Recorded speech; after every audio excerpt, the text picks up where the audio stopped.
Well, residents living near alleged US gunman James Holmes have been told they will soon be allowed to return home after Denver's bomb squad started unravelling a network of booby traps in his apartment. Well, US correspondent Jane Cowan is in Denver and she joins us now. And Jane, yesterday we heard just how complex these booby traps in the apartment were. Police were shocked. What have they found? Well, Andrew, there has been some good news today on that front. The bomb squad today, after a very slow and methodical process, has been able to de-rig this apartment which was laced with these explosives. I was standing on the edge of the block within sight of the building when they let off what they called a controlled detonation, deliberately firing one of the improvised explosive devices off, and you could certainly hear and feel quite a loud boom from that, but they say it went very well.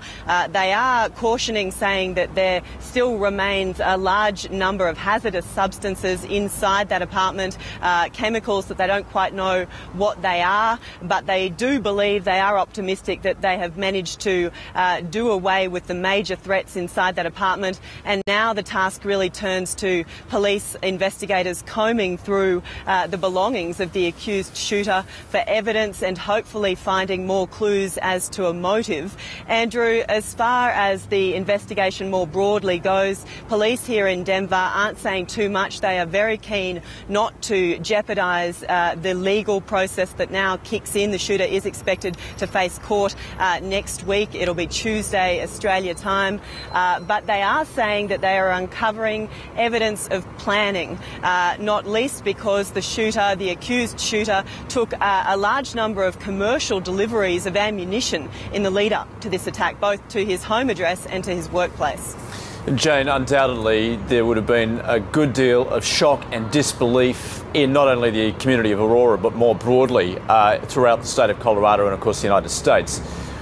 What's the feeling there in the community at the moment?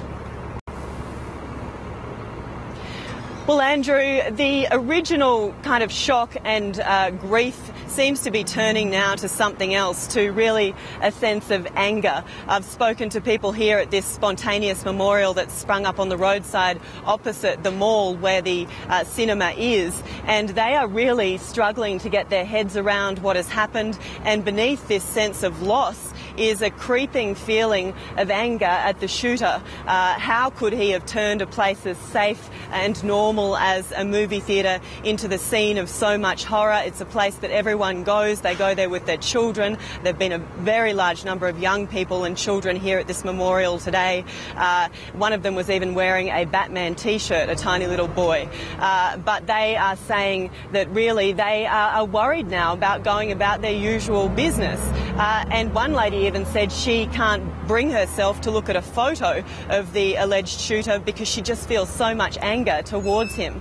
Now, that sense of anger takes on a particular tone for the police here in Aurora, because they are in no doubt, Andrew, that that booby-trapped apartment was meant for them.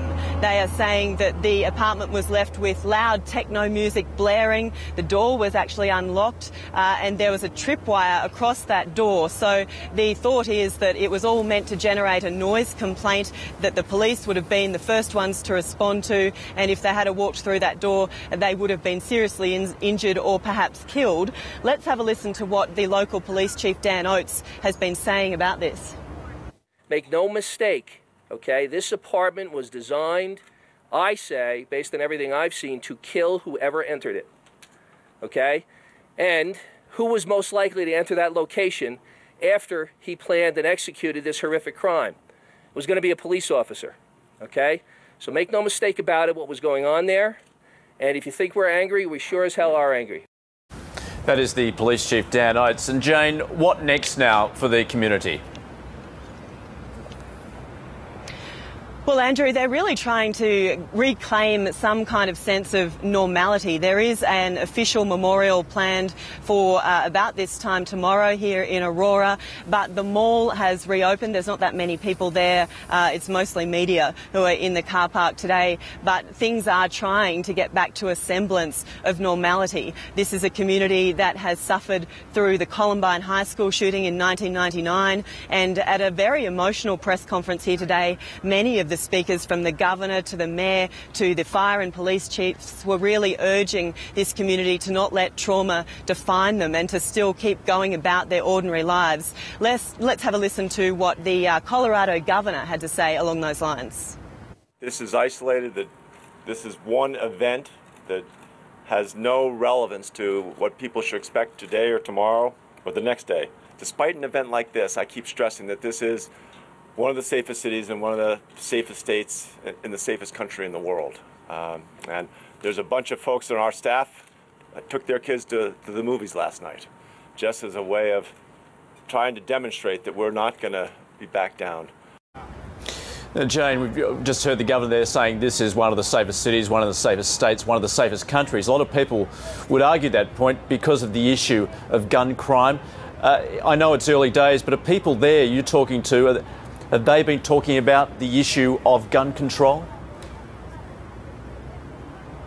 Listen, I think, Andrew, the people who are closest to this and who actually have lost people in that movie theatre aren't really thinking that far at the moment. They don't really have the emotional space for it. I think they're just feeling the loss of their loved ones. I think that debate is really happening amongst maybe the political class and people further removed from this trauma, but it certainly has reactivated that whole debate. When I was on the plane coming here to cover this story, on either side of me, there were two very different women, both of whom were blaming this on guns, although they were also raising the issue of mental health, but both of them also owned guns. So it's a very complicated picture here in the US.